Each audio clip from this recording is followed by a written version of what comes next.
Buster, Axe has the guts to dive in players' boxes and take on battles, while everyone else is trying to be cautious and play it slow. Axe is not with it. Knowing that he has max shield, max HP, he can dive onto any player and take that risk of an engagement at close range because of the payout system for shield and health. Man, there's so many big names. I saw there on the left, Rojo. You saw him with that crazy shotgun play right on the side of the ramp. Nice peek right there. Bell's going to catch Barons here. So this cat and mouse game finally comes to an end. Yeah, Bella comes up on top.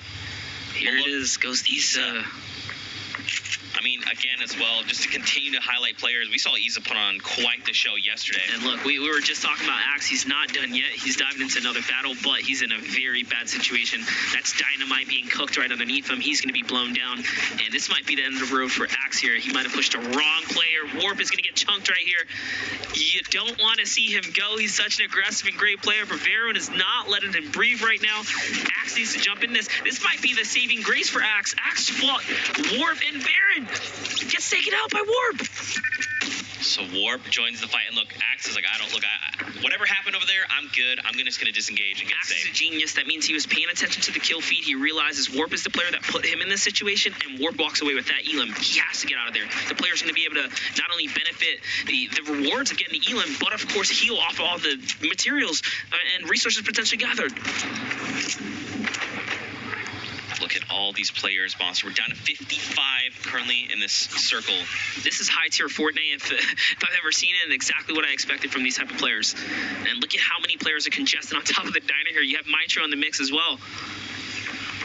Yeah, Mitro here, Ghost Camo. We saw in the background as well, Rogamra, who made it in with just 2 points in that final game and pushes from just outside.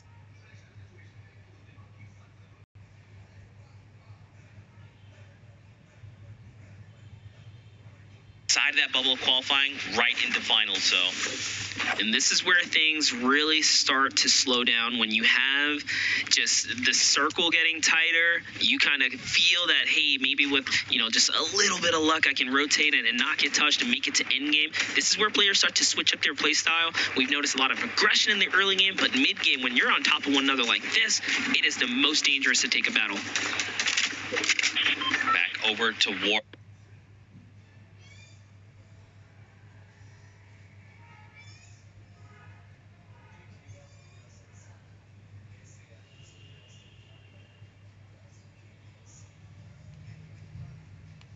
Look at this loadout. It's absolutely such a great incredible. loadout. The only thing he's kind of missing on is a little bit of the wood, but that's okay. He's got about 50% left. Yeah, all in all, head to toe with the grappler. This is amazing. We've actually seen a lot of players utilize this grappler due to the Scavenger Cup having your resource cap there. So yeah, because you can rotate. It's really nice. There's Issa not playing any games, hand cannon getting put to work here, making his player burn through his most valuable resource. That's the metal. And that's kind of not where you want to be as the other player on the receiving end, because you're burning through your metal this early. You don't. Look at the zone. Oh, man. Can you see the map right there? These guys are right on top of each other. It looks like a little rainbow. We still have 48 players, 30 seconds before this next safe zone starts to move. Sensi Gaming still alive. Another player we saw yesterday performing. Happy he got to make it through. This is their time to shine right now, though. 48 players remain. More than half of the lobby gone now. And if I remember correctly, I believe Issa plays on controller.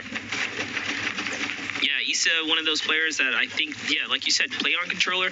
It's hard to do too, right?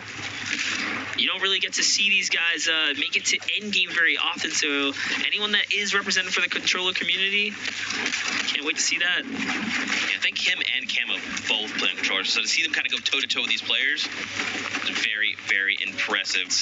Into just game number 1. It is down. Ooh, we got to see Highlight catch some good highlights in game 1 yesterday. Now coming back for his second time at Glory today. Happy to see him catch an Elam right there. That's very nicely done. Shield payout is going to help him out, or the health payout, I should say, on this rotation. But he's going to get chipped by a shotgun on his rotation. Now look, Axe is in a much favorable spot. We saw him pretty wounded, had to disengage. Looks like he picked himself up an elimination at 4 right now, by the way. Yeah, so Warp is also leading with 5 here, so Axe just not shy behind him. Axe and Warp, some of the newer players coming into the scene here. This is Elim number 5 for Warp, bullying his way straight through with the compact SMG. And he has, you know, one of the best loadouts for this game right now. And now we're nearing the final few circles, so if you're new to Fortnite, things you want to pay attention to, mat count. Take a look at Axe. He's only got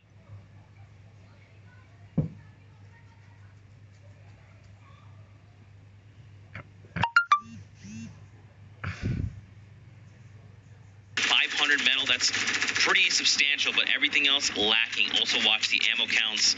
Only a few mags there in the AR. I just can't in the southern area right now.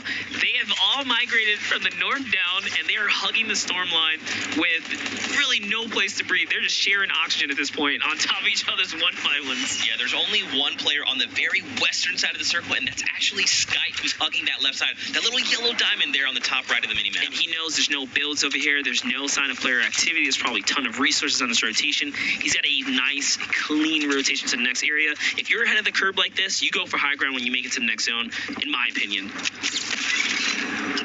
And now we've got another 5 seconds. Here we go. Storm is going to start to move. Now here's the tricky part, guys. Every time we do this, trying to fight up these mountains is really tough. You have to make it there early, and if you don't, you have to be lucky.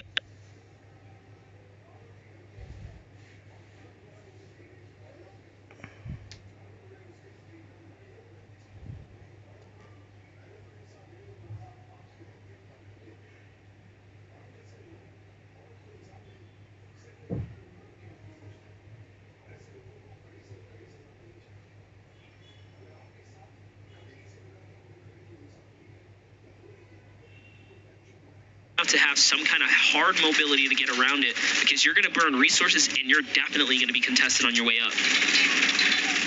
The aggression, this is what you do when you cut players off to the backside.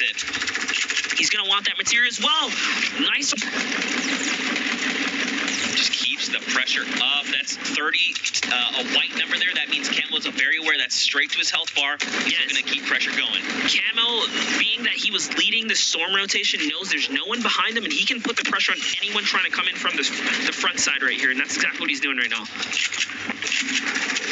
And we're moving in, guys. We're almost top 20. Well, now we're top 10, because at that 10 spot there, these things slow down. Players be a little more cautious. Yeah, I see that. He's going for the grapple. Even with one shot, he dropped a full med kit, and he has no medium bullets. He used all of his resource as far as mediums go there. He actually decides, you know what, 2 med kits might be better than 1. Grapple shot here, so he goes for the 2 med kits instead. I mean, he's got plenty of mats. He's going to be able to make this rotation. Oh, he's going for it. Yeah, he's absolutely going for it. That's a great spot on the launch pad right there. Worth 10 tick from the storm to save yourself that many materials.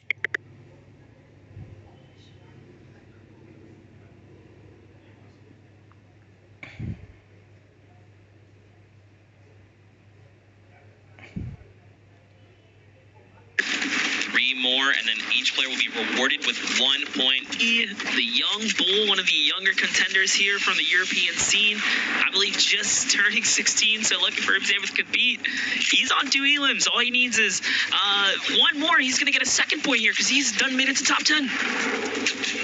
We're up to, we're top 10 right now. Now low on materials, though. He's not really watching it. He's got to get into this fight right here while he can. He has 1 build left, ticking through the storm. He's got to make it to save. He needs an elimination to save him here. It's going to give him the ace. Right in return, Eagle's going to be able to take him out. Mitro stole the elimination from right in front of him. He could have healed there with that 50 HP. Would have been crucial, but now Issa looking to make rotations. 2 grapplers.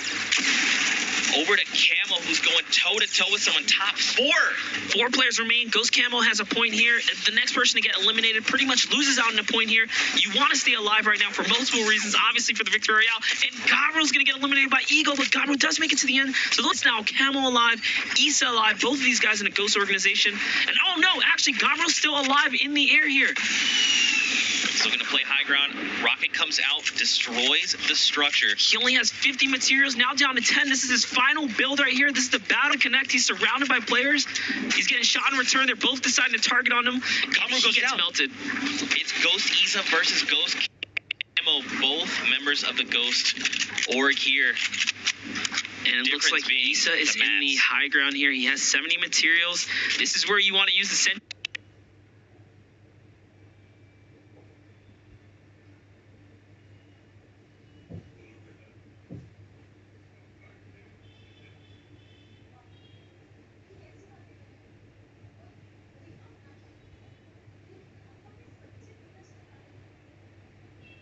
something like that. He's got a hand cannon. His loadout's looking great. He goes for it, misses the risky grappler play. That might have been his last shot, actually, from what we last saw. That's fall damage. He lands both Goes shots. for it. Keep in mind, he did get 6. He was so close to that next threshold, so he didn't quite hit 7, but still 5 points to hit the board for him on the first game. That was incredible. At one point there, I thought Gomer was down. There was just so much chaos going on. Happy to see him make it to that 3rd place right there. That's the whole point. That's why you want to be alive in those end games.